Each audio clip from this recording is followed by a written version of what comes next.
Shalom Rocha. Aujourd'hui, Bezrat Hashem, nous allons étudier la paracha de Bechukotai. Et vous savez que la paracha de Bechukotai, comment elle est construite?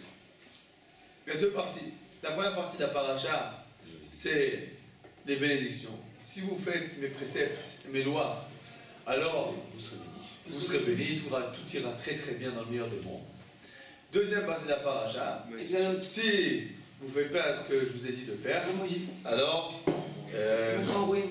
ça sera joyeux. D'accord? Alors ce sera joyeux, ça va être pénible. D'accord? Alors, ce que nous allons faire, Bezrat Hashem, aujourd'hui, nous allons avoir un cours assez court, vu l'heure tardive à laquelle nous courons. Bezrat Hashem, nous allons étudier le Midrash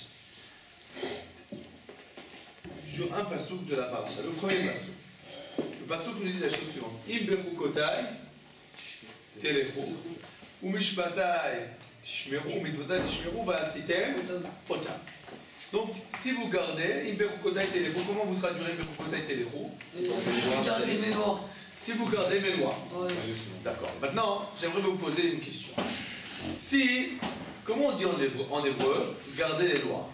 Disons que vous avez été arrêté par un gendarme, d'accord, pour un excès de vitesse. Alors, comment il va vous dire que vous avez transgressé la loi? Alors, il va nous dire, Avar ta'alachok. Et tu dis, non, moi je suis un citoyen qui garde la loi. Comment tu vas lui dire ça en hébreu? Shamar ta'alachok. Donc, comment on dit en hébreu garder les lois? Lishmor alachok. On peut dire d'une autre manière, les kayem et tachok. D'accord? La asot et tachok. Donc toutes les expressions en hébreu, c'est garder, les kayem. Et voici que la Torah, de quelle expression elle utilise? Im bechukotai telechu. Si vous allez selon mes préceptes. Mais a priori, d'accord, on comprend quelle est l'idée de... comment ça s'appelle? On comprend quelle est l'idée du passouk. Mais l'expression n'est pas adéquate, a priori. D'accord, n'est pas appropriée. Alors, Bezrat Hashem, qu'est-ce qu'il va faire le Midrash? Il va essayer de nous expliquer pourquoi la Torah a-t-elle choisi d'utiliser cette expression. Et vous allez voir qu'il y a des choses, des grands principes de foi et de réflexion qui vont découler de cette utilisation de ce mot qui a été utilisé. Alors regardez avec moi, avec votre permission, regardons ensemble Hot Gimel du Midrash. Donc il s'agit de Parashat Bechukotai, Midrash Rabbah, Parasha Lamed-He, et Hot Gimel, donc chapitre 35, Hot 3. Amar Rabbi Elazar. Alors Rabbi Elazar nous dit la chose suivante. Vous avez? Oui. Benoach Shebaolam. Donc de façon générale. Melech Basar Vatam, Gozer Gzera. Alors un roi, il va ordonner une loi. Alors si lui veut s'astreindre au respect de la loi, il peut s'astreindre au respect de la loi. Mais dans tous les cas, les autres, c'est-à-dire les citoyens, d'accord, eux ils doivent garder la loi, accomplir la loi. Aval Akadosh Baruch Hu, mais Akadosh Baruch Hu c'est pas comme ça. Et la Gozer, etc. Quand Akadosh Baruch Hu il donne une loi, ou Mekaima Trila. Il est le premier à la respecter. Adaoudétif, c'est ce qui est marqué. Par exemple, Akadosh Baruch Hu dit qu'il faut respecter les sages.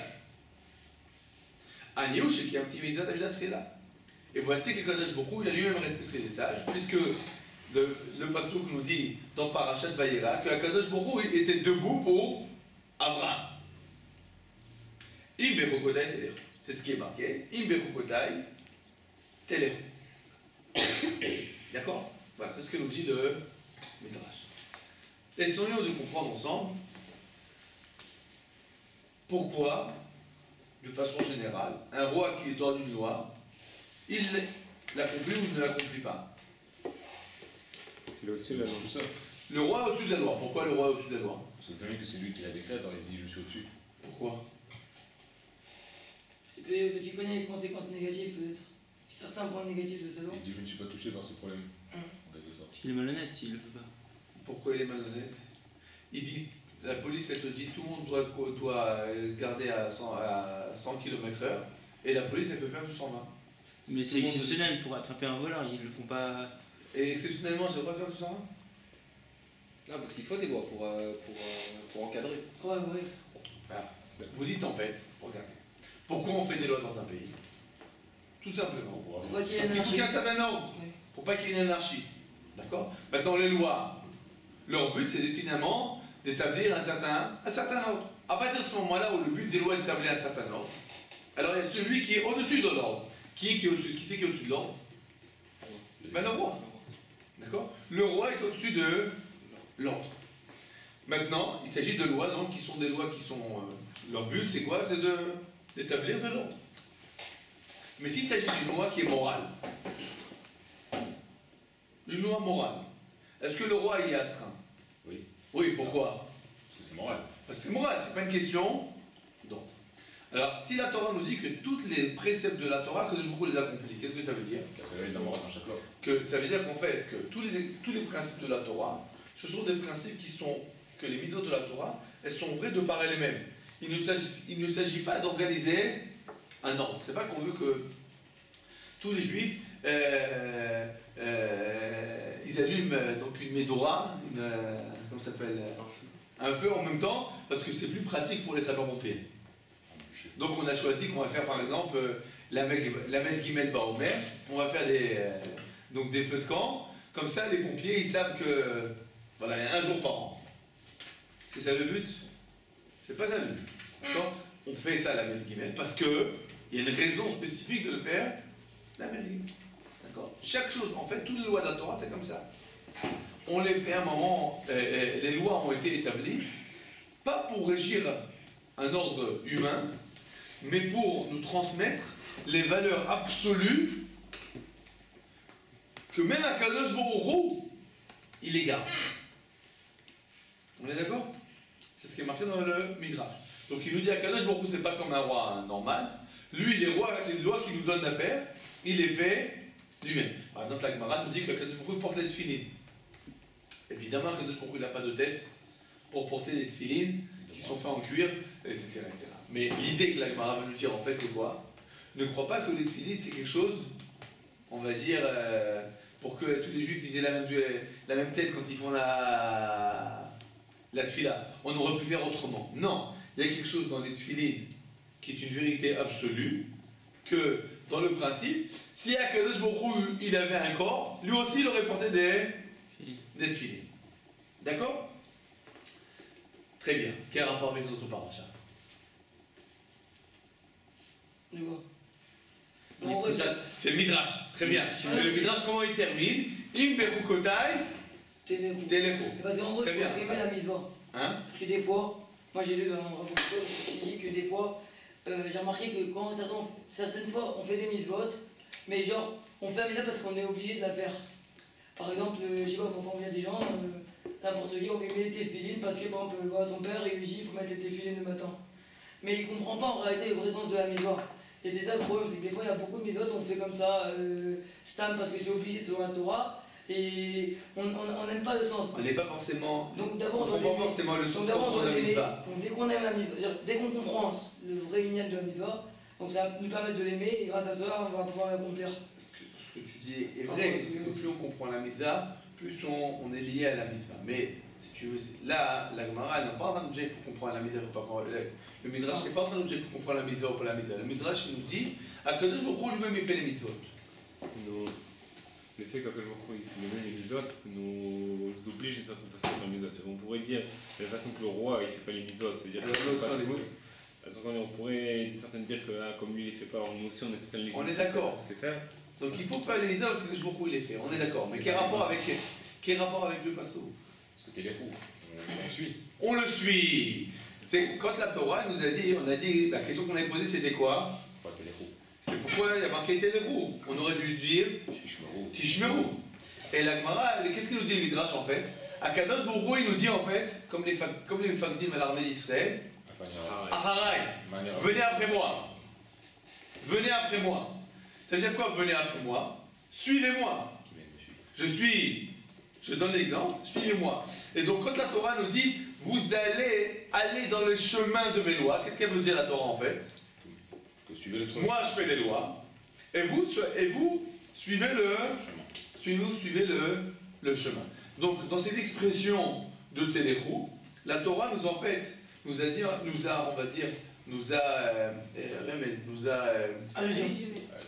a allusionné, on va dire, de cette manière-là, la Torah a exprimé une idée profonde, à savoir, d'accord, les principes de la Torah sont des principes à suivre parce qu'il s'agit de vérité intrinsèque. Il ne s'agit pas d'un ordre humain, il s'agit d'une vérité absolue que Akadosh Baruch Hu Kiviyachol lui-même il accomplit. Et donc, on suit Akadosh Baruch Hu. D'accord? C'est clair? Très important. Évidemment, quand on comprend ça, d'accord, quand on comprend ça, on comprend, même quand on ne comprend pas forcément un détail ou l'autre d'une mitzvah, alors on comprend que, bon, il s'agit là de vérité absolue. Donc on va être. Très bien. Ça, c'est Hot Guillemets. Passons à Hot Dalet, qui est un approfondissement de la Hot Guillemets. Regardez maintenant quelque chose de tout à fait, on va dire, interpellant. Chukim sheben chakakti et hashemayim ba'aretz. Les lois, d'accord, avec lesquelles j'ai créé le ciel et la terre. Sheneema. Imlo beriti yomam balayla. Chukat shamayim ba'aretz osati. S'il n'y avait pas la Torah, je n'aurais pas fait, je ne peux pas créer le monde. Deuxième point. Chukim sheben chakakti et hashemesh betareach. Avec ces lois, d'accord, j'ai façonné le ciel et le soleil et la lune. Chez les marques, comme Hashem noten shemesh taor yomam kol tereach v'chol. Chukim shechakiti tayam. J'ai façonné la mer. Chukim shebem chakakti tachol. J'ai façonné le sable. Chukim shebem chakakti tateom. J'ai façonné les abîmes. D'accord? Donc, le chukim de quel mot? Qu'est-ce que ça veut dire là? Chukim dans quel sens? Créé. Chukim, créé, façonné. Mais de quel chukim il s'agit? Les lois de la nature.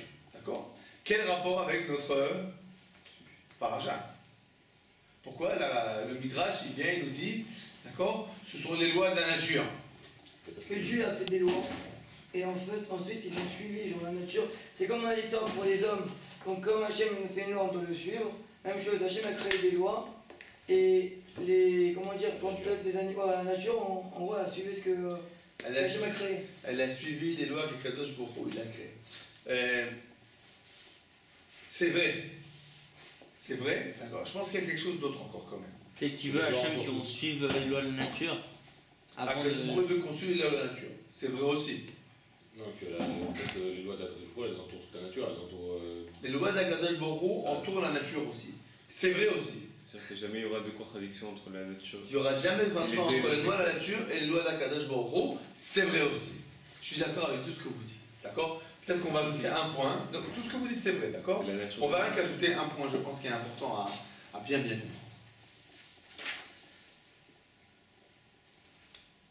J'ai une montre. Oui. J'ai jeté vers le haut. Oui. Elle est tombée vers le bas. Est-ce que c'est logique? Oui. C'est la force de la vérité. Pourquoi c'est logique? Quelle logique il y a à ça que si je jette vers le haut, ça tombe vers le bas? Parce que normalement la force elle diminue, du coup ça veut dire que du coup, ça va tomber. Mais quelle logique? J'ai posé la question, quelle est la logique de ça? C'est Dieu qui a créé ces lois justement. En fait, Quelle est la logique? la vérité, c'est qu'il n'y a pas de logique. Si je suis par exemple en dehors de l'atmosphère et que je jette ma montre Je vais revenir. dans l'espace, qu'est-ce qui va se passer? Elle va flotter. Oui. C'est logique ou c'est pas logique? Il n'y a pas de logique. C'est logique ou c'est pas logique? C'est logique, Pas de logique. sinon les lois de la physique. C'est logique dans la physique, mais en. Les lois de la physique sont logiques? Non. Non. Les lois de la physique sont des lois. D'accord? Qu'est-ce qu'on essaie de faire? De comprendre. Alors, avant qu'on essaie de comprendre, qu'est-ce qu'on essaie de faire? D'apprendre. De décrire. L'observation. D'accord? On va dire qu'un bon savant, c'est quelqu'un qui va s'efforcer de quoi d'abord? D'observer comme il faut. D'accord? De récupérer des informations. Après, sur la base des informations qu'il a récupérées. Il va faire une base de données et il va essayer de trouver quelle est la loi qui régit tous ces phénomènes. Et une fois qu'il a trouvé la loi, d'accord, la loi elle est logique. Non, c'est Non, c'est pas logique ou c'est pas question de logique ou pas logique. Le but de la loi, c'est de quoi? C'est de décrire, d'accord, de décrire de façon mathématique, de façon abstraite, ce qui se passe dans la réalité. Maintenant, disons que quelqu'un il décide de réfléchir avec sa tête. Comment ça doit se passer dans la réalité? Il ne trouvera pas ça. Il va nous faire une superbe théorie. Est-ce que ça va être forcément vrai? De façon générale, il y a beaucoup de chances d'arriver à une mauvaise conclusion. D'accord? Qu'est-ce qu'on voit de là? Qu'est-ce qu'on voit de ce que je vous raconter? Quelle différence entre une théorie et un fait scientifique? C'est-à-dire qu'il y a des lois qui sont physiques, qui existent et qui sont optimales et qu'on doit les suivre même si a priori, en réfléchissant, on ne tombe pas sur ces lois-là. C'est vrai ce que je dis, je me suis posé une question. Alors, j'ai dit, quelle différence entre une théorie et un fait scientifique? L'un il est vérifié, l'autre il n'est pas vérifié. L'un est vérifié, l'autre n'est pas vérifié. Ça veut dire qu'une théorie, c'est quoi? Je propose une manière de comprendre ce qui se passe. Je propose une loi qui est censée régir. Et qu'est-ce qui se passe? On va commencer à vérifier ma théorie. Et finalement, qu'est-ce qui va se passer? Ou ma théorie va être validée parce qu'elle est en cohérence avec ce qui se passe dans la réalité. Ou bien, on va me dire, c'est bien joli tout ce que tu dis. On va dire même c'est brillant ce que tu as raconté. Brillant. Le seul problème, c'est que ça ne marche pas. Par exemple, pendant des centaines d'années, même des milliers d'années, les hommes étaient convaincus que la Terre est plate. Vous savez pourquoi? Parce que c'est la logique. La logique dit que la Terre doit être plate. Parce que si la Terre n'est pas plate, alors il y en a qui sont en haut, il y en a qui sont en bas. Alors ceux qui sont en bas, pourquoi ils ne tombent pas? Donc forcément que la Terre est plate. Vous avez vu? Logique implacable. Le seul problème de cette logique implacable, c'est quoi? La gravité. C'est que... Non, oublie le loi de la gravité. Ça arrive quand même dessus. C'est que c'est pas comme ça dans la réalité. Même si on n'a pas de réponse, pourquoi les gens qui sont en bas, ils ne tombent pas? Ça change rien que... Ça change rien que c'est rond. D'accord? C'est-à-dire que la réalité, elle passe bien avant quoi? La logique. La logique. C'est-à-dire qu'un bon scientifique, c'est pas quelqu'un qui va travailler avec sa logique. Avec quoi il va travailler un bon scientifique? Un mathématicien, il veut travailler avec sa logique. Mais un scientifique qui va faire de la physique, de la biologie, etc., avec quoi il va travailler? La réalité. L'observation. La réalité, l'observation. D'accord? Le maximum qu'il peut arriver à faire, c'est une fois qu'il a bien observé, essayer de trouver la loi qui régit et essayer de donner une certaine explication. Mais tout ça, c'est du peut-être. La chose qui est vraiment importante, c'est quoi? Quelle est la réalité? L'observation. On est d'accord? Ouais. Très bien. Donc, si je vous pose la question, dans les lois de la nature, qu'est-ce que vous allez me donner comme, on va dire, est-ce qu'on peut dire sur les lois de la nature, Imberukotai Telecho? Non, il n'y a pas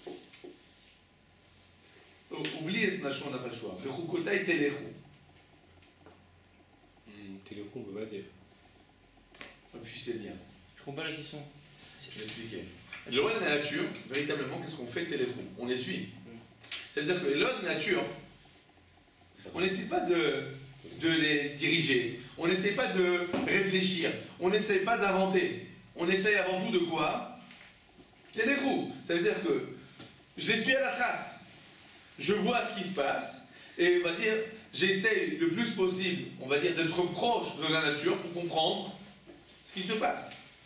Plus je serai, on va dire, ancré dans le terrain, et plus j'ai une chance de comprendre. D'accord? On va dire les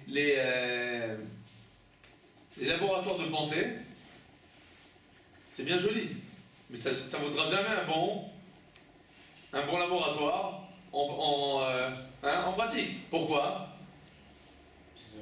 C'est ça là, parce que la réalité, il faut vérifier, d'accord? Il faut vérifier il y a eu des génies, des fois, qui ont eu des, comment ça s'appelle, des illuminations, d'accord? Einstein, il a fait quelques exploits, comme ça s'appelle, des expériences de pensée, d'accord? Mais la force d'Einstein avec ces expériences de pensée, c'est quoi? C'est que ça a été vérifié dans la réalité. Si ça avait été des expériences de pensée qui ne sont pas vérifiées dans la réalité, ben c'est bien joli, mais ça aide personne. D'accord? Donc, quand on parle des lois de la nature, comment on fait pour le crime? C'est quoi le crime? On les suit. On n'essaie pas avec notre petite cervelle, d'accord, de les diriger. On se laisse diriger par les lois de la nature. D'accord? On est d'accord? Très bien. Alors pourquoi le Midrash nous raconte ça ici? Pour nous dire que de la même manière que quand tu parles de loi de la nature, tu comprends que ça ne va pas dépendre de ta tête. Mais tu dois, on va dire, venir avec le table rase et essayer de être en position de réception, être en position de je veux recevoir ce qui est en face de moi. D'accord? De la même manière quand on étudie la Torah. De la même manière quand on accomplit les préceptes d'Akadosh Baruch Hu, on doit venir aux préceptes d'Akadosh Baruch Hu comme le scientifique va rentrer dans le laboratoire. À savoir, il vient pour découvrir ce qu'il y a et pas essayer de faire dire à la nature ce qu'il pense. Parce que s'il essaie de faire dire à la nature ce qu'il pense, il y a de grandes chances qu'il va se tromper. S'il essaie de dire ce qu'il y a devant lui, alors peut-être qu'il ne pourra pas tout expliquer, mais il ne peut pas faire d'erreur. Il ne peut pas faire d'erreur. D'accord? Et regardez quand on étudie la Torah. Je peux venir à étudier un passeau, quoi que ce soit, d'accord? Avec tout, ma pensée à moi, et dire, ouais, regardez, bon, la Torah, elle dit comme ça, elle veut dire. Attention, c'est quoi elle veut dire? Qu'est-ce qui est marqué? D'abord, on doit étudier la Torah comme un scientifique. Qu'est-ce qui est marqué? Après ce qui est marqué, j'accepte que c'est comme ça que ça marche. De la même manière que dans la nature, je ne dis pas, écoute, 15e étage, je saute. Superman. On va te dire, non, mais les lois de la gravité, elles ne sont pas logiques. C'est pas logique. Je ne suis pas d'accord. Je ne suis pas d'accord. Donc, je saute. On se rejoint mon futur. Hein? Qu'est-ce qu'on va lui dire? On se rejoint mon futur. On se rejoint mon futur. C'est-à-dire que ce soit logique à tes, pas logique à tes yeux, ça n'a strictement aucune signification. La question est quoi? Est-ce que c'est la réalité ou pas? Et donc, à partir du moment où on comprend que les lois de la Torah c'est la même manière, on comprend que c'est très important d'étudier, de comprendre la logique, etc. Mais, à l'origine, d'accord, la manière dont on va, appréhender, d'accord, la Torah, ça va être comment? Ça va être comment? Comme un scientifique. J'accepte la réalité. Akadosh Baruch Hu, il dit que son monde il marche comme ça, eh bien il marche comme ça. Ce que je vais essayer de faire maintenant, c'est de comprendre. D'accord? Ce que je vais essayer de faire, c'est de comprendre. Mais je ne vais pas essayer de prendre ce qui est marqué et de tout faire changer avec ma logique. De la même manière que je n'oserais pas faire ça comme ça. Il y a des scientifiques malhonnêtes. D'accord? Mais c'est des théories qui sont finalement balayées. D'accord? Mais à long terme, d'accord? Les vraies théories qui tiennent du chemin, ce sont des théories qui sont validées dans la réalité. Et donc ça veut dire on doit lire la Torah et après on doit vérifier la réalité aussi. Il n'y a pas de contradiction entre la Torah et la réalité. Évidemment, d'accord? Le Kuzari dit de façon très claire. Tu ne trouveras jamais de contradiction entre la Torah et la réalité. D'accord? Seulement, il faut comprendre et la Torah et la réalité. Souvent, par exemple, je vous donne un exemple. Souvent, on va te dire, oui, la science, elle dit. Attention. Il s'agit d'une théorie ou il s'agit d'un fait? Et tu verras souvent qu'on va te poser une question de quoi? D'une théorie. Alors, d'abord, avant de répondre à la théorie, il faut d'abord expliquer à la personne qui te pose la question, est-ce que tu es un vrai scientifique ou bien tu comprends que la théorie, c'est pas de la science. C'est pas une réalité. Quand tu fais une théorie, tu utilises une démarche scientifique. Mais Pas parce que c'est une théorie, c'est que c'est forcément vrai. D'accord? Une théorie demande à être vérifiée. Vérifiée dans la réalité. Aujourd'hui, d'accord? Tu as des théories qui sont validées de façon sérieuse. Tu as des théories qui sont, on va dire, encore dans leur début. D'accord? Dans leur soubresaut, et il faut vérifier que est-ce que c'est vrai ou c'est est-ce que c'est vrai ou c'est pas. D'accord? Donc c'est important d'avoir cette démarche finalement.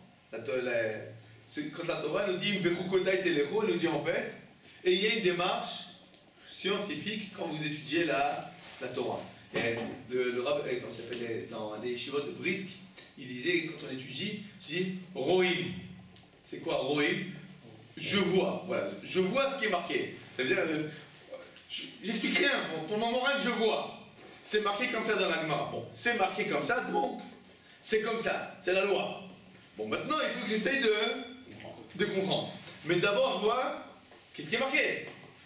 De la même manière que le scientifique, dit bon, je vois que, bon, il y a telle étoile ici, telle étoile ici, telle étoile. Bon, maintenant je peux comprendre. Mais d'abord, je vois. C'est pas, je réfléchis comment ça doit être, à mon avis, et après je regarde dans le ciel, je dis, ah, mais ça colle pas. Bon, il se trompe. Le ciel se trompe. Non, c'est le contraire qui doit être... D'accord? On a compris maintenant pourquoi Téléchou. Donc il faut aller dans le sillon des lois. Troisième explication. Rabbi Levi Beshem Rabbi Chama, donc Otehe. Rabbi Levi Beshem Rabbi Chama Rabbi Chanina Amar.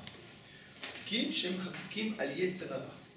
Donc les lois de la Torah sont vis-à-vis du Yetzerara. Ada objectif, c'est ce qui est marqué. Oi achokikim chikike aven. Donc les gens qui font des lois mauvaises. Il s'agit des lois du Yetzerara. Amar Rabbi Levi Mashem Nemakol Adrimon. Il s'agit, un exemple. Il y a un désert. Shum Meshubash Begaïsot. Et donc dans ce désert, il y a beaucoup de brigands. Maasa Melech, qu'est-ce qu'a fait le roi? Oshim Bokostrianos. Il a mis là-bas, donc dans ce désert, il a mis une citadelle avec un gdoud, un bataillon. Bishvil et Chambrou, pour garder donc le désert. Car Hama Kadesh Borou, de la même manière que Borou dit la Torah, elle est appelée de pierre. Le Yetzirah, il est appelé de pierre. La pierre va garder la pierre. D'accord?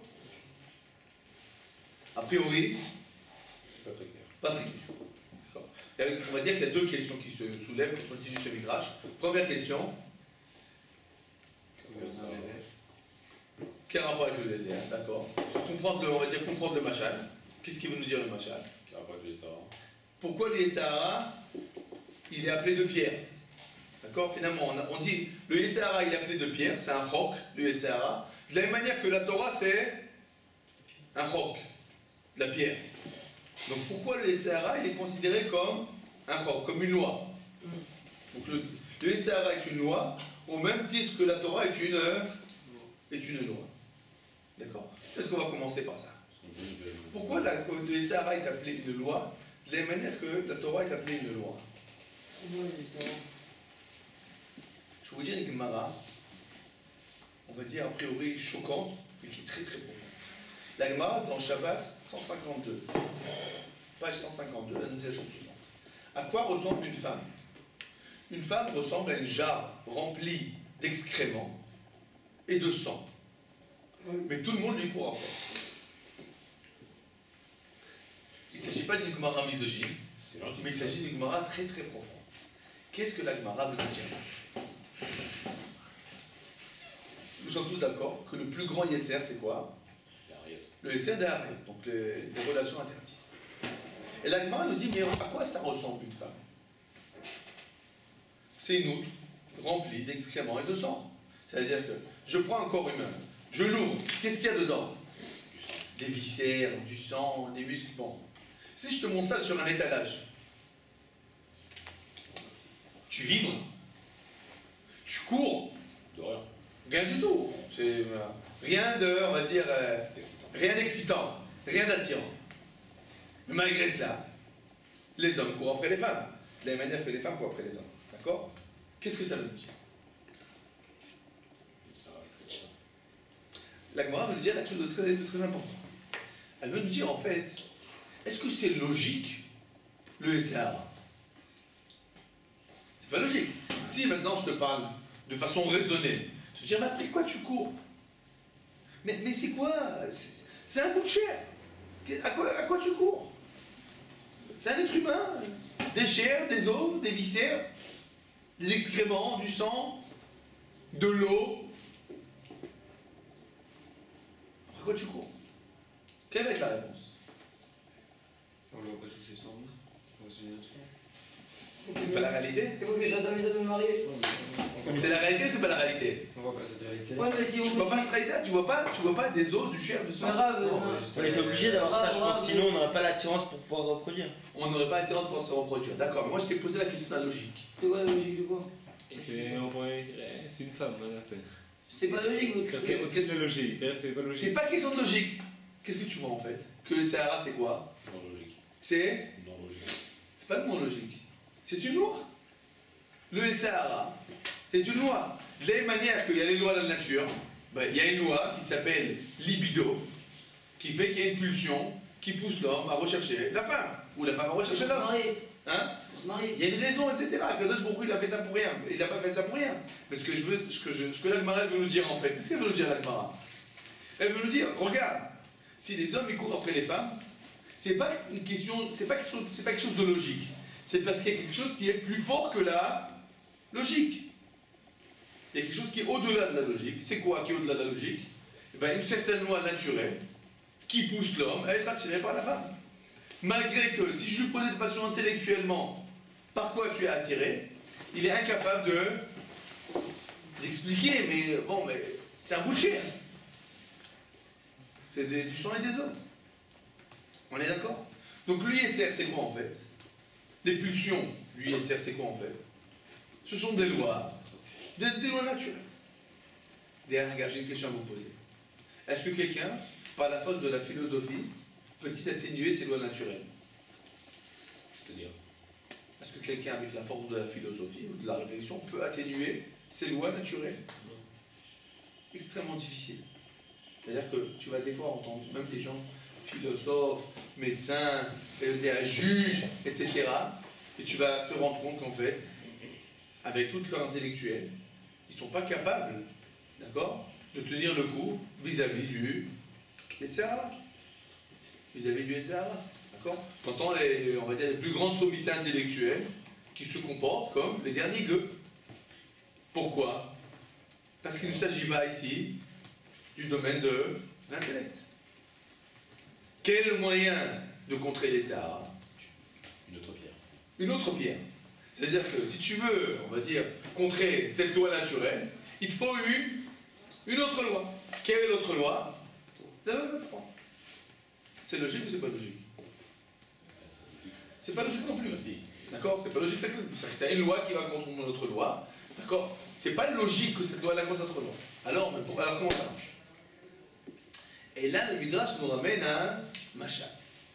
Alors, c'est le message de quoi? Il y a un désert et il y a des brigands dans le désert. Le roi veut garder. Qu'est-ce qu'il fait? Il met une citadelle avec un bataillon. Dites-moi, pourquoi le roi il fait ça? Est-ce qu'il a d'autres solutions, le roi?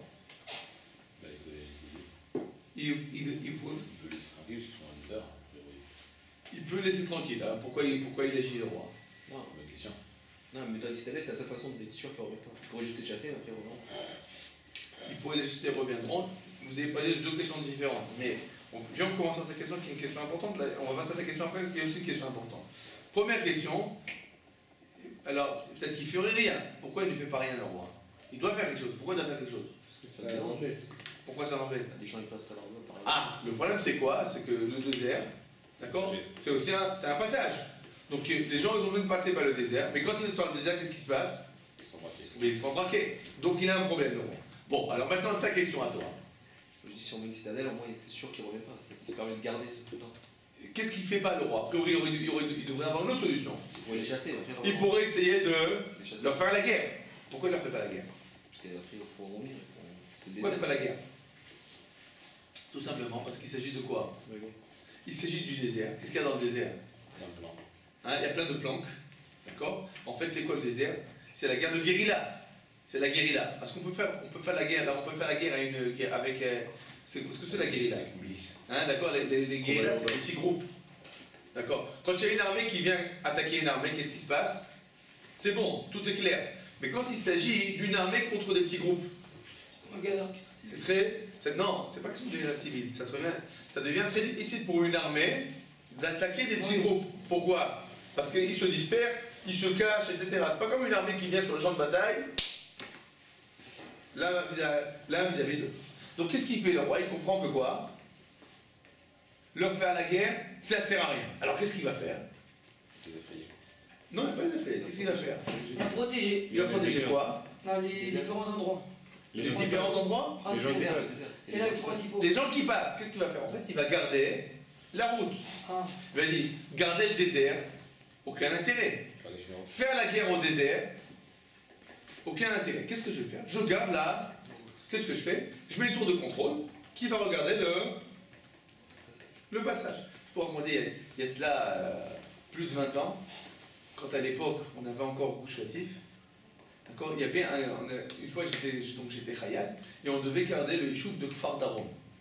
Kfar Darom.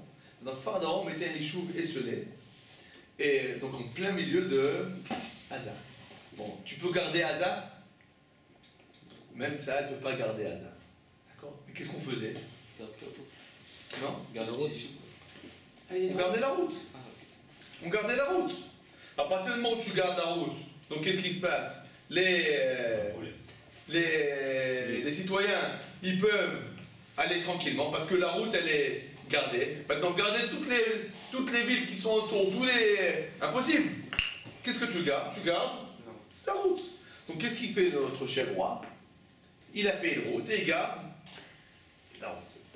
Maintenant, qu'est-ce qui se passe s'il y a un intello qui va dire, moi, la route ne me plaît pas. Je veux passer à côté. Qu'est-ce qu'on va lui dire? Un tes risques et péril. Mais le roi, il a fait une route et c'est la route qui est... Bon, on a compris? Très bien. Ça, c'est le machal. C'est quoi le dimchal? Les brigands, c'est ça. L'armée, c'est... On peut pas vaincre les ça. Alors d'abord, on voit... C'est quoi le désert? Le désert, c'est le monde. La route, c'est la Torah. La route, c'est la Torah. La route, c'est... La Torah. La route, c'est la Torah. Le roi, c'est... Les brigands, c'est... Le Sahara. Et l'armée qui garde la route, c'est qui? C'est les lois. D'accord? L'armée qui garde la route, la route, c'est pas la route, on va comprendre ce que c'est l'armée. Mais l'armée, c'est les lois. Donc qu'est-ce qu'on est en train de nous dire en fait? Qu'est-ce que le Midrash veut nous dire? Il veut dire en fait, écoute, pour contrer le Yetzirah, tu ne peux pas contrer. On ne peut pas éliminer le Yetzirah pour la simple et bonne raison, comme tu l'as dit auparavant, que le Yetzirah, il a une nécessité. Akadosh Baruch Hu ne l'a pas créé pour rien. Toutes les pulsions, d'accord, qui vont amener l'homme à se reproduire, à manger, etc., ce sont des pulsions qui ont leur place. Elles ont leur bénéfice. Le problème, c'est quand elles ne sont pas contenues et elles ne sont pas utilisées de façon bénéfique. D'accord? Donc, anéantir le Yetzirah, on ne veut pas. Qu'est-ce qu'on veut faire? On veut garder. On veut garder. Donc, c'est quoi le moyen de garder? C'est la route. Maintenant, tu vas dire, je veux une autre route. Qu'est-ce qu'on va te dire? Il n'y a pas d'autre route. Le roi, il a fait une route. C'est-à-dire que, qu'est-ce que le Midrash vient nous dire en fait? Je ne suis pas en train de te dire qu'il y a une logique à ce que la Torah, elle garde le Yetzirah. Mais ce que je peux te dire, c'est quoi? C'est que c'est la route qu'Akadosh Baruch Hu a décidée. Cette route-là, Akadosh Baruch Hu, il la garde. Il la garde. C'est-à-dire qu'il y a quelque chose de... C'est un phénomène quand même extraordinaire. Que quand quelqu'un il étudie la Torah, et quand quelqu'un il accomplit les mitzvot de la Torah, il arrive à contenir ses pulsions. C'est très fort. Pourquoi ça marche comme ça? On ne sait pas. Mais ça marche. Bon, c'est pas notre logique, c'est la réalité. Ça marche. Comment ça marche? Qu'Akadosh Baruch Hu l'a décidé. Il a promis sa protection à qui? À celui qui va dans son chemin. Si tu vas dans son chemin, tu as cette possibilité de contrer le Yetzer Hara. Maintenant qu'on a compris ça, j'aimerais vous reposer la question. C'est quoi Im Bechukotai Telechu? Du coup, là, c'est dans le chemin des rois. Im Bechukotai Telechu, il s'agit là d'une expression extraordinaire. Qu'est-ce qu'on est en train de nous dire à la Torah en fait? Elle dit, comprends, le monde-ci est un désert. Tu veux arriver où? À bon escient, au Olam Haba. Si tu veux arriver au Olam Haba, et on va dire réussir à traverser le désert qui est le monde. Tu sais, dans le monde, il y a beaucoup de tentations, il y a beaucoup de difficultés, il y a des brigands. Et tu te poses la question, mais comment je vais arriver finalement à traverser ce monde-ci sans être atteint, sans être attaqué? La réponse, Im Bechukotai Telechu. Je vous ai tracé le chemin sûr. Le chemin sûr, c'est celui-là que je vous ai tracé. Donc cette expression de la Torah Telechu, c'est pas pour rien que la Torah n'a pas dit gardez mes préceptes. Elle a dit allez dans mes préceptes. Parce que de cette manière-là, la Torah nous a dit en fait, il faut que tu comprennes. Tu es dans une situation, on va dire, de danger. Le monde, d'accord, est rempli de tentations. Maintenant, encore une fois, c'est pas que le monde est mauvais.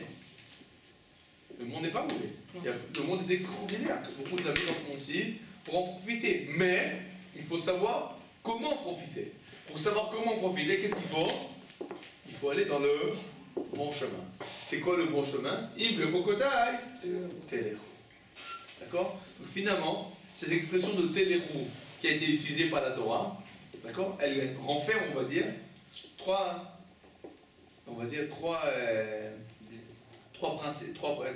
préceptes, trois idées, d'accord? Première chose, Telechu, ça veut dire suivez-moi.